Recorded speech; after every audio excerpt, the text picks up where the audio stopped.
Hi, good afternoon. I'm starting a new wall hanging goddess. I forgot to get the other one, hold on. If you've been with me for a bit, you would have seen this one that I free motion embroidered. So I'm going to do another one. She's not the same. I can't find this template, but I kind of like this one. I literally looked on Pinterest for goddess templates, diva templates. Yeah, you'll find it. I can't find this one. This is Helen Wharton. I just can't find it again. So, and I thought I'd saved it, but clearly didn't. And this one, I don't know whether I saved it or not, but this is what I'm going to be doing. This was a gel printed fabric and these are all gel printed, so I'm going to do the same again. So I've gone for this one. It's very dark, as you can see, but I thought I would do kind of like a woodland fairy themed goddess. So I don't know if you can see in the background here, there are interesting bits that I can free motion embroider around when I come to finish it. And then there's this sort of brown streak up here, and I thought, well, that's perfect. That can be a tree. She can sit under the tree. And then I've got some silk leaves. If you use these, take the plastic off, because if you try and stitch through that, I will stitch those on. I don't think I'm just going to lay them on. Yeah, if you try and stitch through this, and these are just, you know, from your pound shop, you do not have to go expensive. But yeah, so I've got a pile of those here, but I obviously won't be using those yet, but I just wanted to give you an idea of what I'm planning, basically. So I should move those out of the way. So first thing I did on the other one was to create my goddess, diva, whatever you want to call her, basically. So I'm going to move the backing piece out of the way, and I've got some Bondaweb. This is the way I do it. There might be an awfully easier way to do this. This is my way. So this is the Heat and Bond Light, which, you know, is fine for this, what we're going to do. So, first things first, I need to trace her on here. You are irritating. Let's fold you out the way. I don't know, high up. Yeah, you're quite high up. Let me give you an idea of how big she is. Excuse my arm. Crunch, goes the other ruler. This one is about 9 inches tall, and at her widest she's 4 1/4. I did blow this up, so I got the pattern and I blew it up, basically. I've got the design, I should say. Yeah. I've tried putting in at Helen Wharton. It's just not coming up with anything, I'll be honest with you. So I'll have a look on my Pinterest board and see if I can find it. Anyway, so paper side up. Because this is completely symmetrical, this shape, it doesn't matter which is the front and which is the back. Hoping this is working. Yes, it is. Good. So simply trace that on there. I've now run out of room.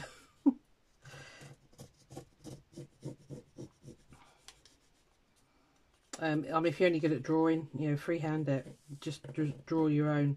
But as I say, on Pinterest there are lots and lots of different design shapes, so do have a look and just find one that suits you. There are many manifestations of this shape, so you can do whichever one suits you. So I'm just going to do this.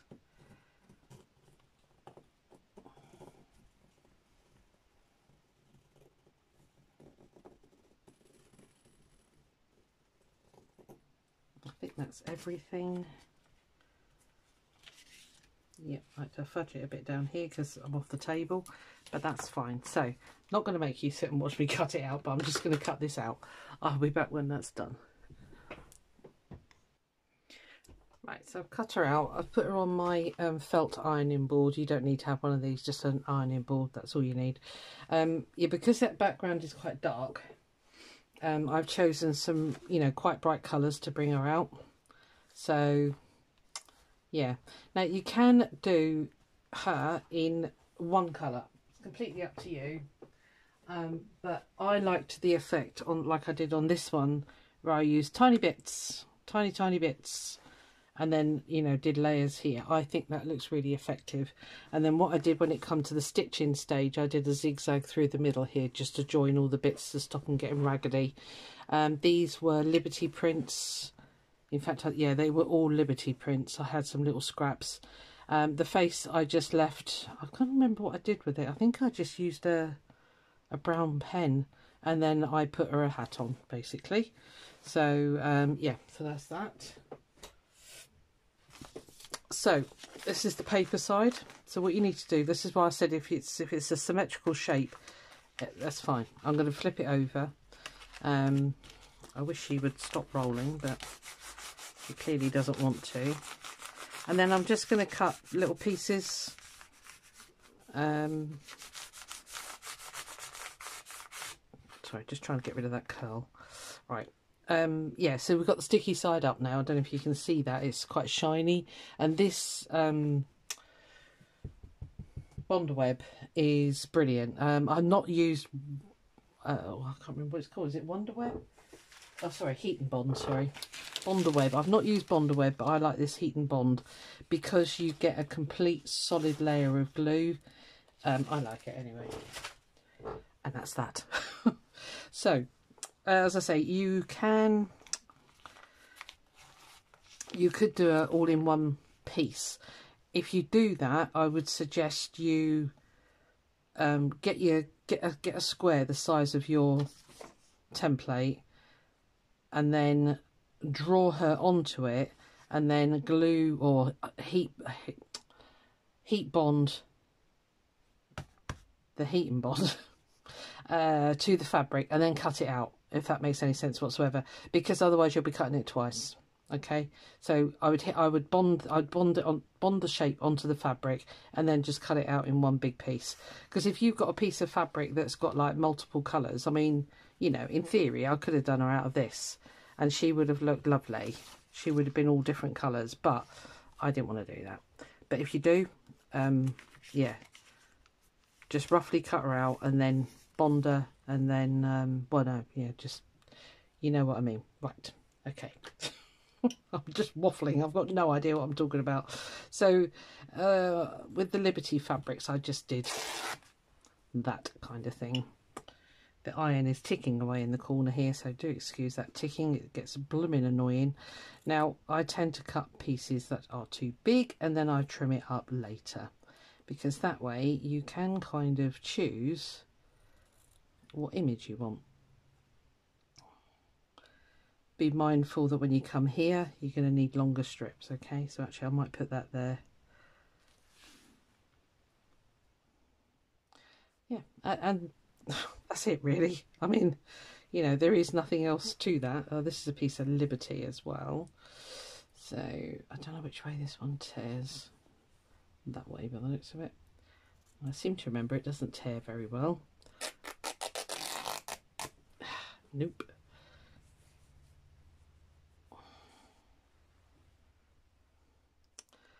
Yeah, and as I say, I get rid of all the raw edges. Let me just give that a quick iron, seeing as it's here. I get rid of all the raw edges at the final stitching stage when I'm stitching it to the background. I don't worry about it now. Yeah, I just don't. So, and as I say, this is it, play. Just cut some pieces of fabric, choose where you want them to land, and then trim it after. Right, I'll come back when I've got all my bits and then we'll iron it. Back in a bit. I'm nearly there, but I thought I'd better show you. I tend to lay mine at an angle so that they sweep around like this one did. Okay, so they sort of, they're shorter here than they are here. I'm pretty sure that's how I did it last time. Can't actually remember. I found this stunning piece of sari silk, so I'm trying to get it laid so it becomes a bodice for her. So I think that will work. I haven't ironed any of this down yet, so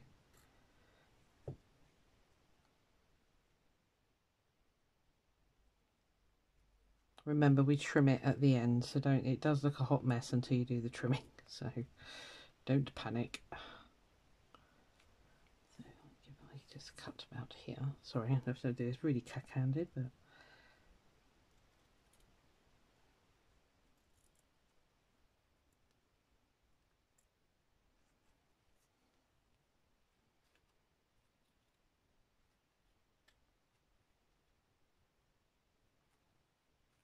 come on, cut through the embroidery. Hold on.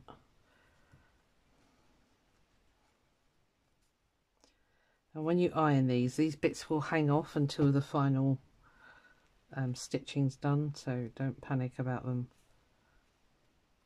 falling off all over the place, because you're only going to get these little bits here stuck basically.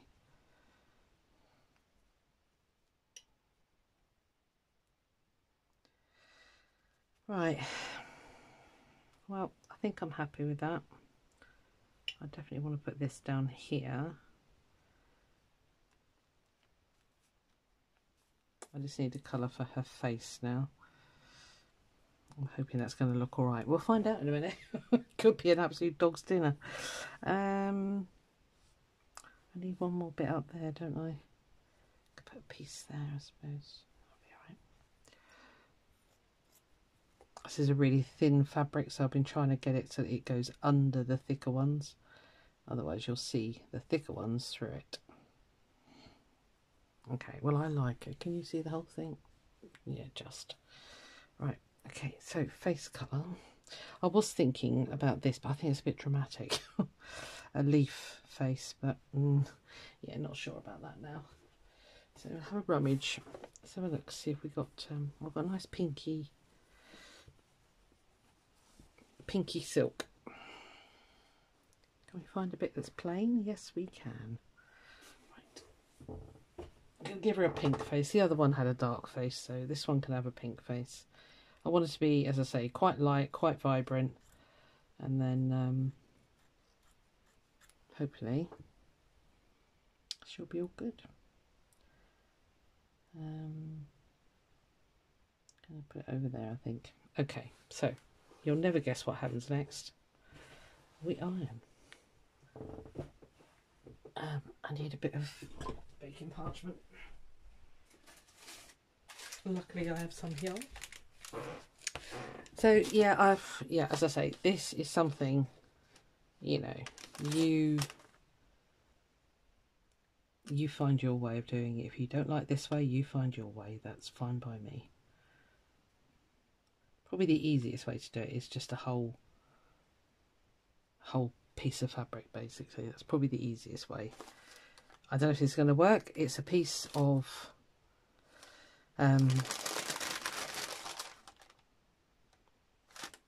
Heat and Bond. Just making sure everything's in the right place before we're not going to know until we press it. So I'm just going to be careful around the silk. The cotton I know will take it. Just a quick, and then move off the silk. Silk should be alright. It's pretty, it's really a robust fabric actually, silk.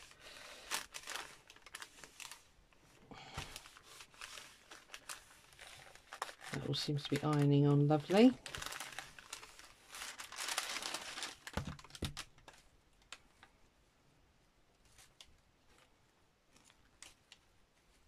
Oh, I was going to say nothing's falling off, but it just did, to make me a liar.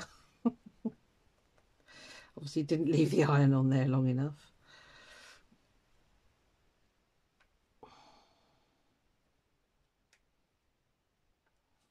And then comes the fiddly bit of cutting all the fabric off, which I will do with you, because you might as well. It's the other way around, wasn't it? Sorry if my head's getting in the way.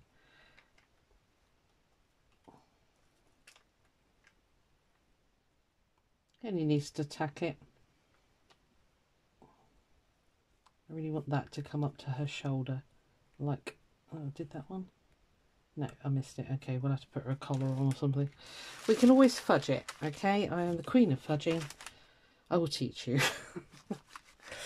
A bit of embroidery or a piece of you know, a piece of doily or something pretty, bit of lace, anything. Are you stuck now? Are you stop being so special? Yeah. Okay.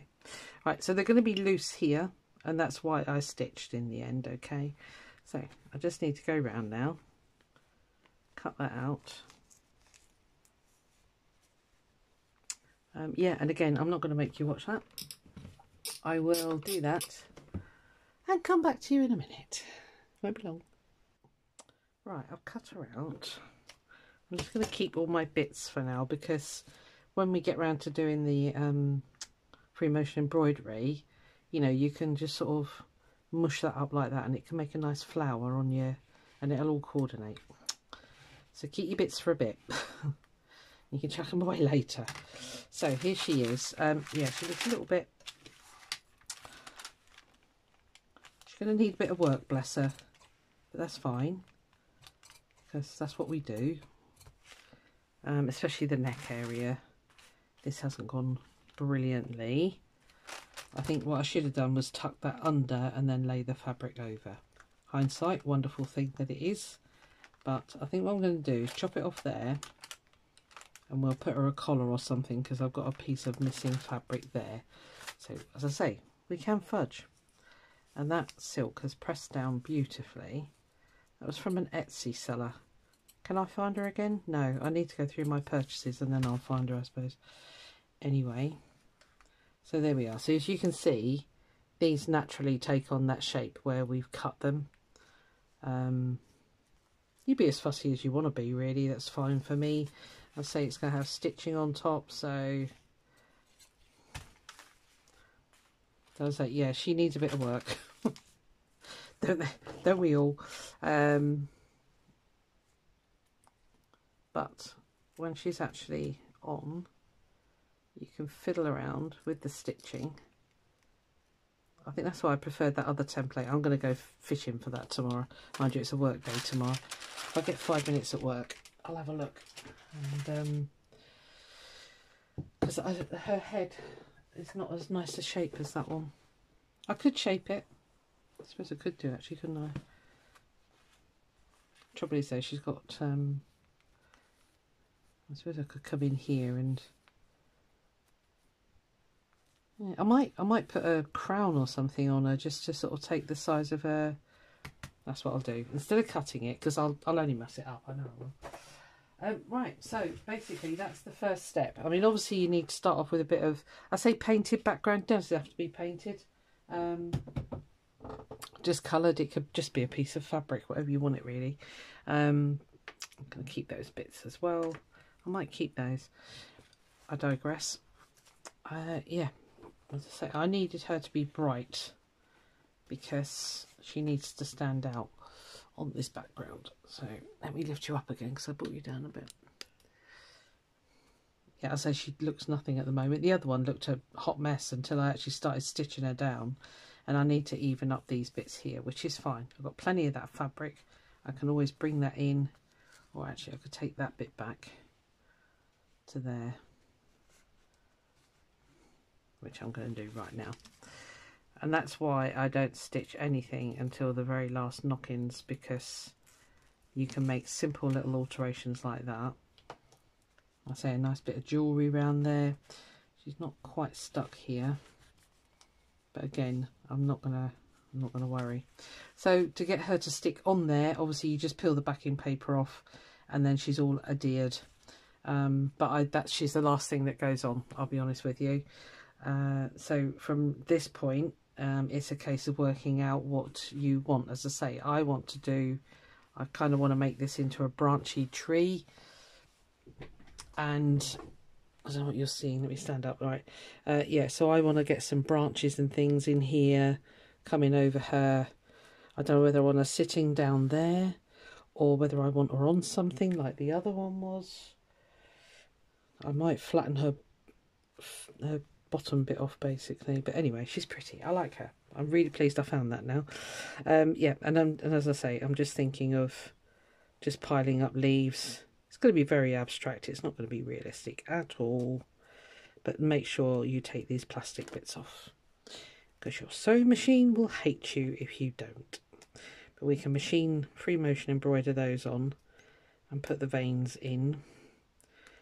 And yeah, and then just go from there. And then it's just like make it up, really. You know, I've got these pieces. Again, let me just... This is how I end up losing everything. I'm going to put them in that tub with the fabrics. It all gets stuck to the bottom of things and then I can't work out where it's all gone. I'll peel those off later. But yeah, I've got these bits here. So I might do that disc up here above her as like a blue moon or something. And then I've got these squares. See, I really like that colour. So I might just bring that in at the side of the tree or something. Yeah, you just have to sort of let your imagination go, really. And that's why I love gel printing fabric, because you get completely unique. Doesn't have to be this, don't have to be gel printed at all. If you've got some fantastic fabrics, go for it. It's, you know, none of this is gel printed, as you saw. It's just off the bulk fabric, some of which was gifted.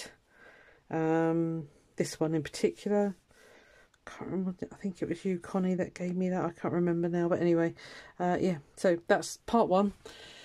And then, yeah, we'll do some more later on. But I have got work next week. 3 days. The long week. I hate it. Never mind. I'll see you soon. Bye.